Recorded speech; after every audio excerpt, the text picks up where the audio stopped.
성령 강림 후에 많이 변했어요. 바리새인 중에 바리새인, 포행자 중에 또 살인자, 핍박자, 죄인주의 기수 바울 같은 그러한 사람도 성령 강림 이후에는 완전히 변했다는 사실을 사도행전에서 1장부터 13장까지는 베드로의 얘기라고 한다면, 성령 받은 이후에 사울이 유대교에 심취되어서 예수 믿는 자를 핍박하고 저가 이렇게 변해서 주께서 주신 사명을 감당했다는 것이 사도행전 1장부터 28장 전체인 줄 믿습니다. 그래서 오늘 시대적 배경을 먼저 말씀드린다면, 때는 예수 그리스도께서 부활 승천하신 이후에 40일 동안 이 땅에 계셨다가 열흘 만에 77절 오순절이죠. 성령이 강림된 사건.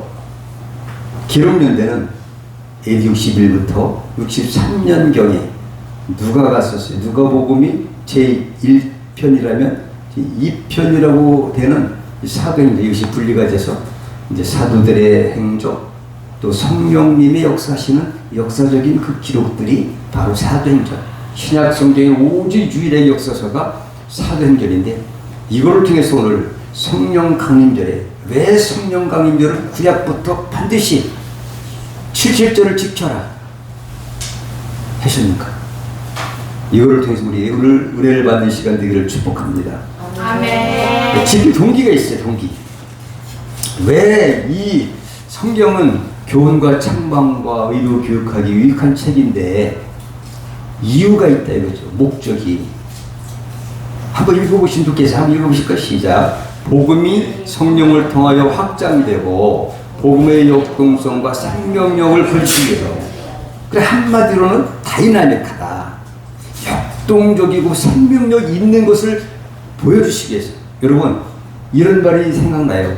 부르는 노래는 이끼가 끼지 않는다. 이와 같이 성령 받은 사람은 가만히 있지 못한다. 할렐루야. 저는 이걸 생각했어요. 오늘 다른 이런 그 말씀보다는 다른 각도에서 정말 이 다이나믹한 사고 행전이 주시고자 하는 메시지, 핵심이 무엇인가를 깨닫는다면 여러분의 삶이 회복되고 사명이 회복되는 역사가 있기를 축복합니다. 네. 성령 강림 사건의 오늘 본 말씀은 장면이 바로 뭐냐, 오순절 날에, 그죠? 오늘 보면 오순절 날에 오시가 약속한 바로 하루 틀지 않고 그 약속하신 그날에 오셨다 이거지. 바람소리 가득해서 잊어버릴까? 그러니까 예수님의 초림 사건 때는 별로 이렇게 공개적으로 오신 것이 아니라 뭐 일부 목자들이라든지 뭐 별을 연구하는 천문학자 동방 박사들, 그것도 뭐 3명한테 특별히 나타나서 진짜 메시아라는 걸 했는데 공개적으로 막 이렇게 하고 그런 건 아닌 것 같아요. 그때 은밀한 건 아니고 그냥 조용히 이 땅에 성육신 하신 사건이 예수님의 탄생했잖아요. 그죠? 그것도 말구유에 베들레헴이라는 작은 동네에 다 예언대로 오셨지만, 그러나 성령의 강림은 무언가 달랐대요. 그죠? 역동성이 있다는 거죠. 초림 예수님보다는 무언가는 확실하게 여러 사람이 깨닫는, 부인하지 못하는 그러한 것으로 오셨다는 거죠. 분명히 약속하신 대로 이것이 하나님께서 약속하시고 예수님이 보내신 성령 하나님이시다 라는 것을 보여주신 사건이 성령 강림절인데, 바람 소리가 났다 이거죠. 성령의 속성은 뭐냐, 바람을 우리가 생각하면 바람은 부는 것을 인식할 수는 있어요. 흔들리니까 있어요. 그렇지만 그 출처를 알 수 없는 것처럼 성령의 임재도 마찬가지다. 요한복음 3장 8절에 이런 말씀이 있습니다. 바람이 임으로 불매, 내가 그 소리를 들어도 어디서 오며 어디로 가는지 알지 못하나니 성령으로 난 사람은 다 이러하니라. 저 여러분이 이런 사람인 줄 믿습니다. 야, 어떻게 성령을 받았더라? 뭐 그거 잘 몰라도 괜찮아요. 지금이 중요합니다.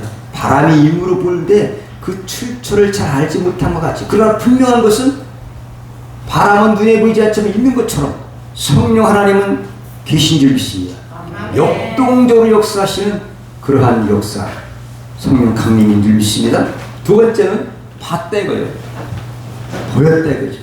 우리가 지식으로만 끝나는 것이 아닙니다. 3절에 어떻게 봤냐? 한 사람도 빠짐없이, 만약에 120명이 있다면 10명만 주고 10명은 뭐 조금 이제 뭐 마음에 안 들고 학력도 없고 알지도 못하고 뭐 키도 작고 여러 가지 이런 상황이 아니라 100% 각 사람에게 전체적으로 보여줬다는 거죠. 할렐루야. 500명 중에 120명도가 이제 기도했어요. 그런데 그때 당시에 물을 꼭 쳐닫고서 기도했던 것 같아요. 성령이 오시니까 다 처리할 수가 없어요. 나올 수가 없겠습니다. 이 역동성이 있는 줄 믿습니다. 이것이 사도행전이에요. 그리고 우리가 성령을 받은 우리는 이렇게 초대교회의 사도들이 성령 받고 역동적인 삶을 살았던 것처럼 저와 여러분도 그런 삶이 요구되는 줄 믿습니다. 각 사람에게 있다는 각 사람에게. 오늘은 차원을 다른 쪽에서의 각도에 보는 거예요. 메시지의 그 각도가 오늘은 다이나믹의 다이나믹. 성령 강림에서 보여주신 그 변화가 뭐냐? 변화됐는데 예수를 믿어도 변화된 건지 변화가 되지 않는 건지, 예수를 믿는 사람인지 믿지 아니하는 사람인지, 어제나 오늘이나 변함이 없는 것에 따라 분명한 변화가 있다는 거죠. 할렐루야. 성령 받기 전에 변화가 별로 없었어요. 베드로도 그냥 뭐 부인도 하고 겁장이었고 마찬가지요. 그렇죠? 성령 받은 이전과 이후가 이렇게 다른 겁니다. 하나의 다이나믹, 역동성이 있다. 움직인다. 일을 한다. 할렐루야. 오늘 많은 제사가 됐다는 거죠. 많은 제사다. 이따가 이제 할 거니까 또 이제 오늘 그냥 간단히 이제 배경을 넘어가고 말을 했다. 이거 말. 4절에 다른 외국어로 했어요. 만약에 지금 우크라이나하고 러시아하고 싸우는데 그 말을 못 알아들으면 어떻게 되겠어요? 그러면 뭐 안 되죠. 그죠? 창세기 11장에도 바벨탑 사건이 있었어요. 언어를 혼잡하게 하신 주님. 그러나 외국어를 갖다가 외국어 대학교를 나오지 않았어도 15개국의 각자 언어를 했다. 그죠? 성령이 오신 이후에 생긴 일입니다. 이렇게 변했습니다. 할렐루야. 이렇게 변화된 줄 믿습니다. 성령이 오신 이후. 왜? 우리를 변화시키기 위해서. 예수 믿은 사람은 천국 백성으로 이렇게 성품을 변화시키는 성령님의 은혜가 있어서 여러분의 가장 가까운 곳에 성령님이 내주하고 계시는 줄 믿습니다. 이거는 뭐냐면은 이부적으로 성령님이 주도권을 주신 거죠. 성령님도 하나님이라는 것을 보여주신 거죠. 하나님이세요. 삼위 하나님이 이물적으로 각 나라 사람에게 뭐 그냥 뭐 러시아고 뭐 따갈로인가 뭐 여러 가지 필리핀 뭐 이런 거 뭐 영어 인도어 뭐 할 것 없이 다 할 수 있다 그죠. 중국에를 가니까 거의 대부분이 어쩜 그렇게 중국말을 잘하는지 몰라요. 미국에를 가니까 그렇게 전부 영어를 잘해요. 그렇게 할 수가 없어요. 깜짝 놀랐어요. 우리가 각자의 그 15개국의 언어를 다르게 주셨습니다. 오늘 그 성령 강림 사건 때에 일어나는 현상이 그랬다는 거죠.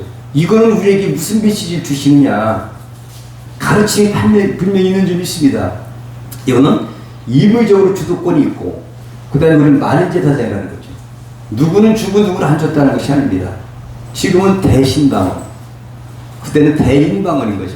말할 수 있는 거죠. 여러 사람에게 다 그래야 복음이 증거되고 하기 때문에 그런 성령의 역사가 이렇게 주도권적으로 하셨다라는 것을 볼 수가 있습니다. 나비가 알을 낳으면 기어다니는 벌레가 되죠. 근데 풀 뜯어먹고 자라면 어떻게 될까요?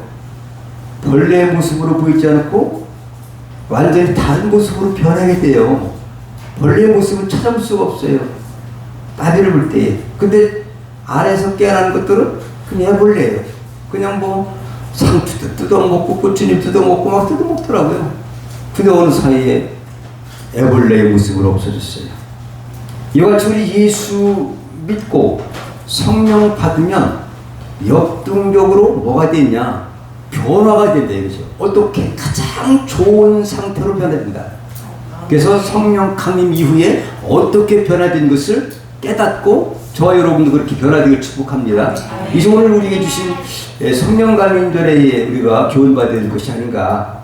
그래서 오늘 사실은 오늘 본문은 아니지만 길은 거지만 사도행전이 오늘 사건으로 말미암아 5절부터 마지막 절까지는 사람들의 반응이에요. 정말 지금 뭐 대낮인데 저 양반들이 새술이 취해 있는가 보. 미쳤는가 봐. 이상하게 조롱하는 거예요. 새술이 취했는가 봐. 조롱하는 거예요. 왜? 모르기 때문에. 그래서 이것을 갖다가 해명하시기 위해서 성령이 구약의 835년 예수 오시기 전에 835년 전에 요엘 선지자를 통해서 예언한 대로 그 성령을 우리가 봐서 그렇게 하는 것이다. 이렇게 베드로가 설명해 주는 설교의 말씀이 있어요. 그리고 14절부터 계속해서 13장 마지막까지가 베드로 설교예요. 그 사도들이 성령 받고 어떻게 일어났던 역사들, 그 다음에 13장부터는 이제 바울이 이제 그 사람도 이제 뭐 사도행 9장에 다메섹 도상에서 부활의 주님을 만나 뵙고 그 다음에 뭘 받았다고요? 성령님을 받고서 변화된 사건, 변화된 삶을 살았던 사도 바울의 얘기. 그래서 선제도 또 하고 예언도 하고 이런 사건을 바울이 했죠. 신약성경 중에 반을 쓴 바울. 이것이 바로 성령 받고 일어난 일이랍니다. 할렐루야. 여러분들이 이렇게 변할 수가 있어요. 다른 방에서 주신 말씀, 오늘 본 말씀인데 성령 세례 예언과 성취를 본다면 에스겔서가 있습니다. 굳은 마음을 준다는데 또 내 영을 너희 속에 두고 새 마음을 너에게 주되 너의 육신에서 굳은 마음을 제하고 부드러운 마음을 줄 것이니 성령 받으면 부드러운 사람이 됩니다. 사도 바울이 그랬죠, 그죠? 포행자가 아주 부드럽고 뭐 감옥에 갇혀도 뭐 때리려면 때리세요. 저는 맞는 거밖에 못해요. 그냥 맞았습니다, 그죠? 돌로 쳐도 받고 그냥 나는 기도와 찬양밖에 못해요. 아주 이렇게 사회 변했어요. 어떻게? 성령 받은 이후에 이렇게 변한 줄 믿습니다. 사도 바울이. 굳은 마음. 그것이 에스겔서 36장 26절이 실제적으로 있어진 것입니다. 위에서 오늘 2장 17절에도 말씀한 내용인데 위에서 2장 28절 32절은 예수님 오시기 이전 35년경에 기록된 것으로 추정되고 있는데 800여 년 전에 예언한 것들이 실제로 예수의 승천 이후에 성령 강림 때에 그대로 나타난 것입니다. 이것을 베드로가 설교하고 있어요. 또 요한복음 7장에 생수강이 흘러나리라. 그래서 성령 받으면 역동적으로 생수강이 여러분 심령 속에 흘러넘치길 바랍니다. 그래서 여러분만 만나면 소망이 있고 살맘이 생기고 또 예수 믿지 않은 사람이 예수 믿게 되고 그런 역사가 있기를 축복합니다. 29절에 보면 요에서 그때에 내 신으로 남녀과 여종에게 부어줄 것이다. 어떻게 부어주냐? 내가 내 신을 만민에게 부어주리니. 이 말은 뭐냐? 만민 제사장으로 삼아 주겠다는 겁니다.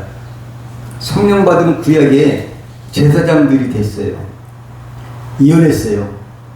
800년이든지 700년이든지 미가 선지가 500년이든지 간에 성령 받은 구약의 선지자들은 이혼했어요. 믿습니까? 이혼했어요. 50일 세대에서 예언했어요. 그대로 예수님은 오셨다라는 걸 볼 수 있습니다. 예. 그리고 성령 강림으로 무엇이 변화된다. 오늘 제목의 핵심처럼 성령 강림이 이제 이루어진 실제 사건이 됐는데 아무것도 변함이 없으면 되겠습니까? 안 되겠습니까? 밥을 먹었으면 어떻게 돼요? 배가 부르든지 뭘 해야 되는데 배가 하나도 안 불러진다. 그 뻥튀기 먹으면 그렇긴 해요. 그치, 밥을 먹으면 불례의 정상인 좀 있습니다. 성령을 받았으면 뭔가 변해된다는 거죠. 변해됐다는 사실이 오늘 본문에 있는 거죠. 사도행 전체에 흐르는 맥인데 오늘 간단한 것만 이제 말씀드리는 거죠. 구속사적인 그 주체가 아까 말씀드린 것처럼 바뀌었습니다. 성부 하나님에서, 성자 예수님에서, 제3위 하나님이신 성령 하나님으로 구속의 사역의 주체가 바뀌었습니다. 할렐루야. 이를 믿으시 바랍니다. 그렇다고 뭐 하나님 역사하지 않는 건 아닌데 주체가 바뀌는 겁니다. 주체만. 그래서 지금 성령 시대입니다. 이것이 바뀌고 이것을 모르면 안 돼요. 이게 핵심. 그 다음에 초대교회가 탄생했어요. 성령 강림으로 이렇게 변했다. 이거죠. 초대교회가 탄생한 거죠. 그게 확장의 원동력이 된 겁니다. 성령님이 아니시면 교회가 있어도 폐쇄되고 원동력이 없으니까 힘이 없는데 그 성령님이 역사하시니까 불같은 놀라운 역사가 나타나고 세계복음화 사도행 1:8절에 오직 성령이 너에게 임하시면 권능을 받고, 성령 받으면 권능으로 임하는 겁니다. 예루살렘, 유다, 사마리아 땅끝 전도가 사도행전 28절까지 그 예루살렘부터 이루어진 사건을 얘기하는 거예요. 복음 전파, 그 다음에 예수 그리스도의 증인되는 삶, 이런 것들이 사도행전의 핵심으로 있는데 이것이 변화된 겁니다. 성령이 오신 이후에 이렇게 변한 줄 믿습니다. 자, 아까 말씀드린 것처럼 많은 제사장이 모든 사람에게 그 여호와의 신을 요엘서 22장 28절, 29절, 32절까지 보니까 내가 내 영을 만민에게 부어줄 거다. 하나도 빠짐없이 부어준다는 겁니다. 이것이 120명이 간절히 막았다 라방에서 약속하신 성령을 기다리고 있을 때에 한 사람도 빠짐없이 다 부어줬어요. 120명이 만민에게. 그럼 지금 예수 믿는 우리는 반드시 만민에 속한 줄 믿습니다. 그 많은 제사장이 된 거예요. 제사장으로 승격된 겁니다. 다 같이 승격. 이거를 우리가 알아야 이 성령 강림절에 내가 대단한 사람이 되었구나. 내 공로는 없지만은 하나님의 은혜 가운데 성령 강림으로 말미암아 나를 이렇게 변화시켰구나 라는 그런 그 교훈이 있기를 축복합니다. 하나님과 직접 교제를 할 수 있어요. 전에 구약에 보십시오. 아문합니까?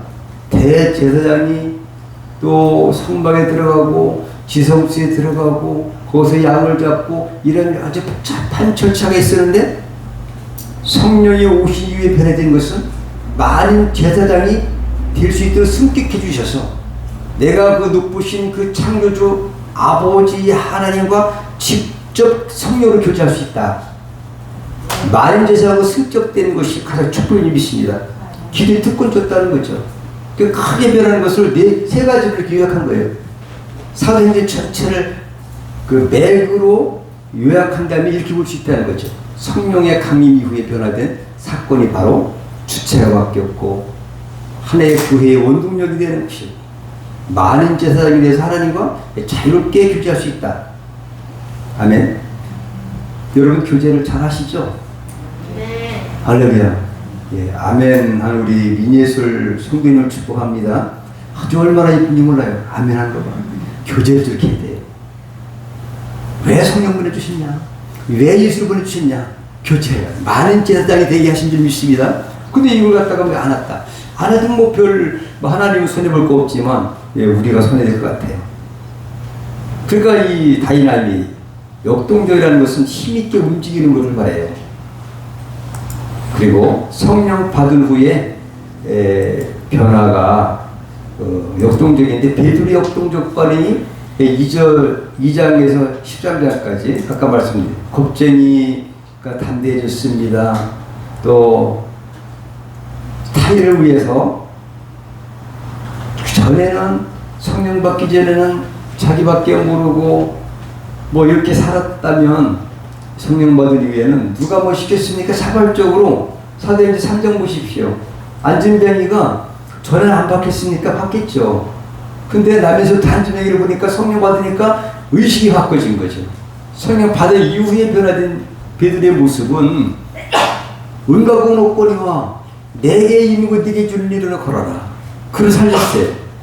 여러분 이렇게 변화된 일이 있습니다. 이렇게 성령을 받은 사람의 변화된 모습을 사도행전에서 이렇게 교훈하고 계시니 저 여러분도 이렇게 변화되어야 된다. 이 변화된 삶을 살아라 라는 것을 우리에게 교훈해주고 계신데 가만히 있지 못해요. 특징을 보니까 성령, 그 불같은 성령을 받으니까 바람 같은 성령, 비둘기 같은 성령, 또 성령으로 옷 입는 것도 있고 물 같은 성령이 여러 가지가 있습니다.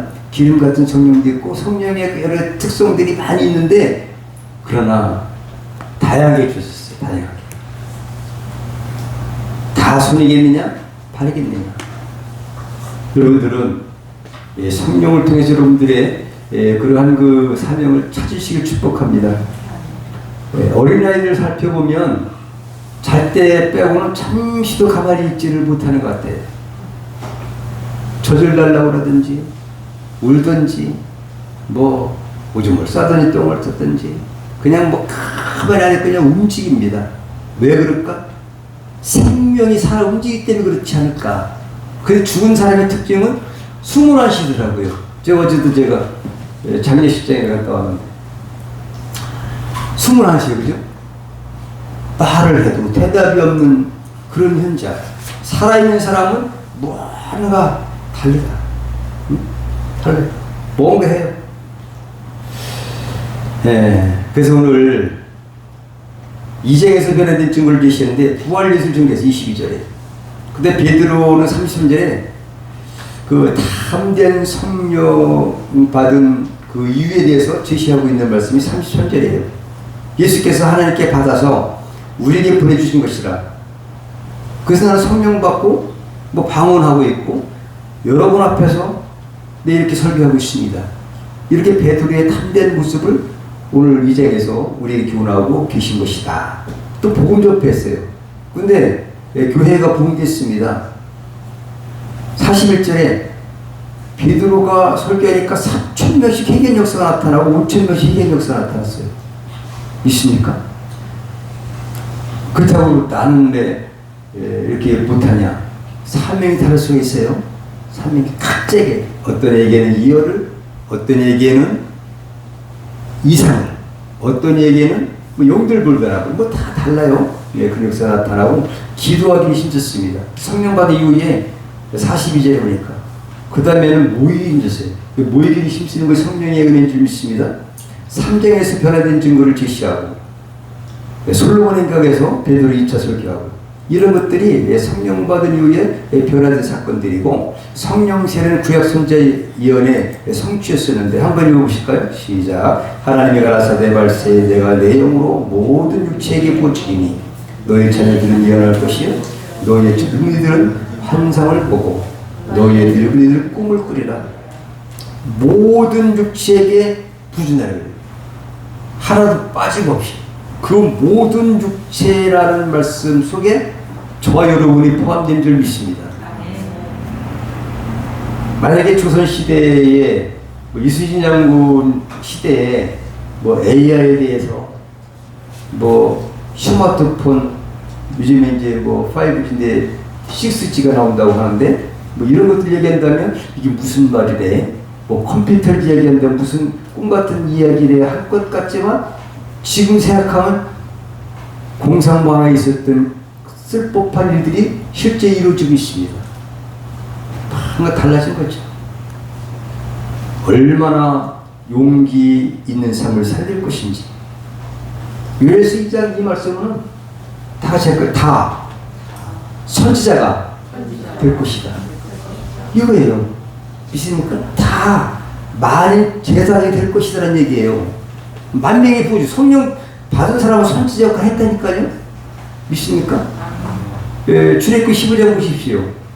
선지자들 미리암 뭐 이런 사람들이 그냥 성령의 은혜를 받아가지고 하나님 찬양하고 뭐 그런 얘기를 했어요. 그냥 자기도 모르게 이렇게 이런 선지자 역할을 할 수 있는데 성령이 오시면 나도 그렇게 할 수 있다는 얘기죠. 이럴 수 있어요.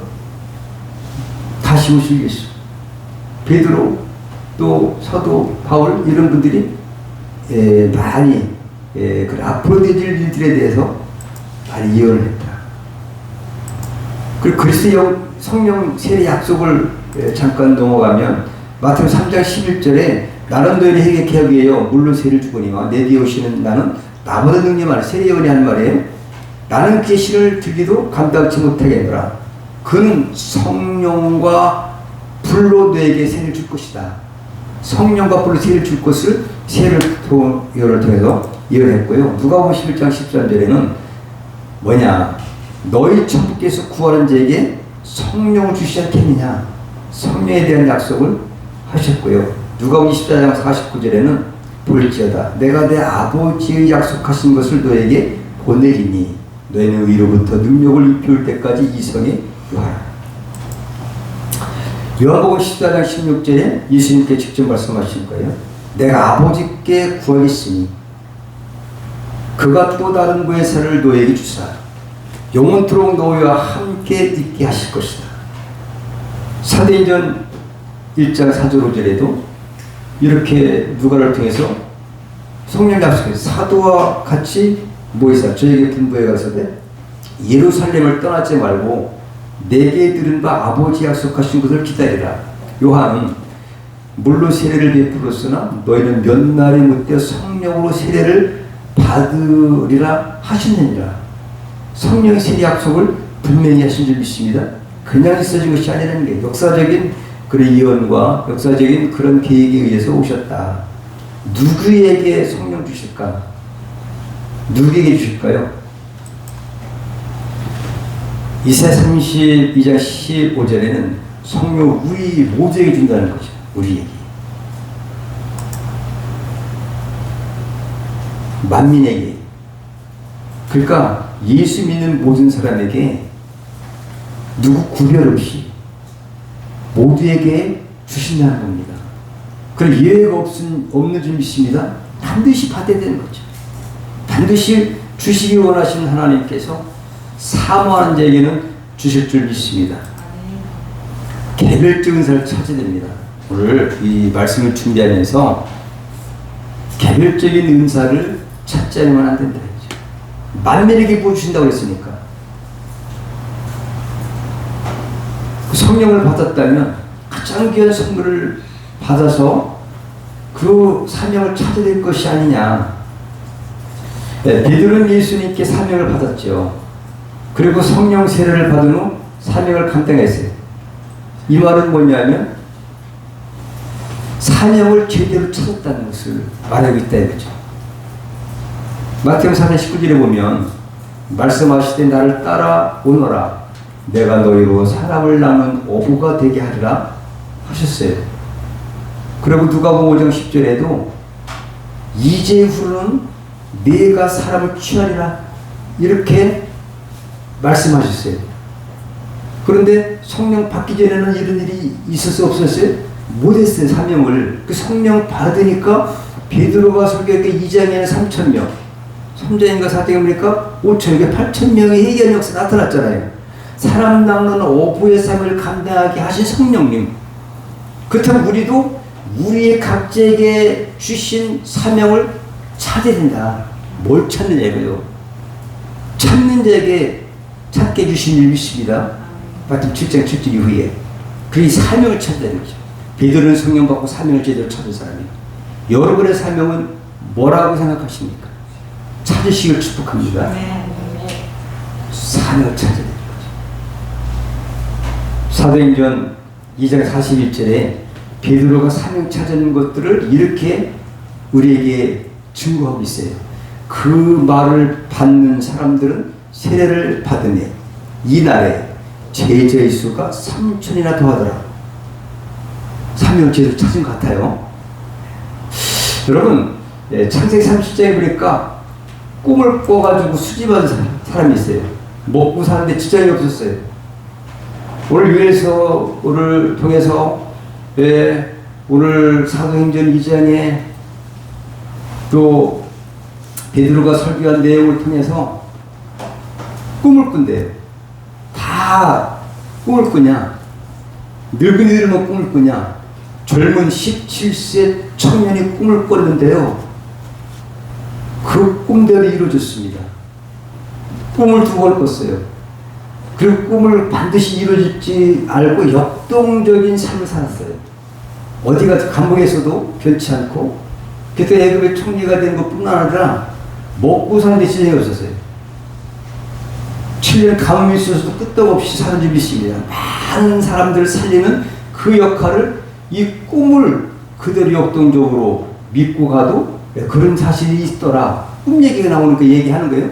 꿈 얘기가 오늘 나왔어요. 꿈을 꾸리라. 너희 자녀들은 예언할 것이다. 예언한 사람 다 꿈만 하면 되겠습니까? 예언한 사람도 있고 또 환상도 봐야 됩니다. 환상을 볼 것이다. 이런 것들이 성령이 온 이후에 나타나는 것들이에요.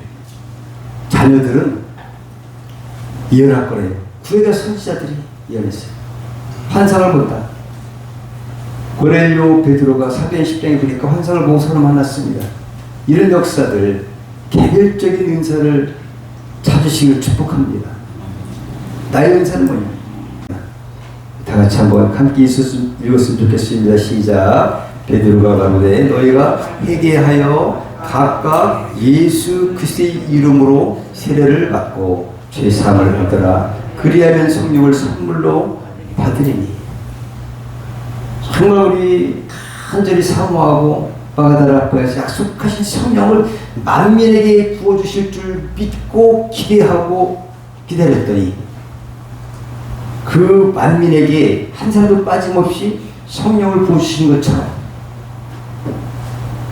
회개하며 베드로가 설교했어요. 너희도 유대교에서 예수님을 죽였어도 이제 회개하고 성령 받으면 된다. 그 충만한 성령 받을 것이다. 우리같이 된다. 이렇게 말씀해 주고 있어요. 여러분 성령 충만히 받을 축복합니다. 에베소서 5장 18절에 술 취하지 말라. 방탕한 것이니 오직 성령의 충만을 받으라. 오직 성령 충만밖에 없습니다. 그래서 주신 사명 잘 감당하기를 축복합니다. 기도하시겠습니다. 하나님 아버지 감사합니다. 오늘도 성령 감인절을 맞아서 지금으로부터 2000년 전에 가장 귀한 부의 성령을 우리를 위해서 보내주신 하나님께 감사하고 이 성령을 충만히 주어서 잘 사명을 감당하고 앞으로 영광 돌려드리는 복된 삶을 누리게 하옵소서. 걸어가신 예수 이름으로 축복하며 기도 영광이다. 아멘. 자, 그러면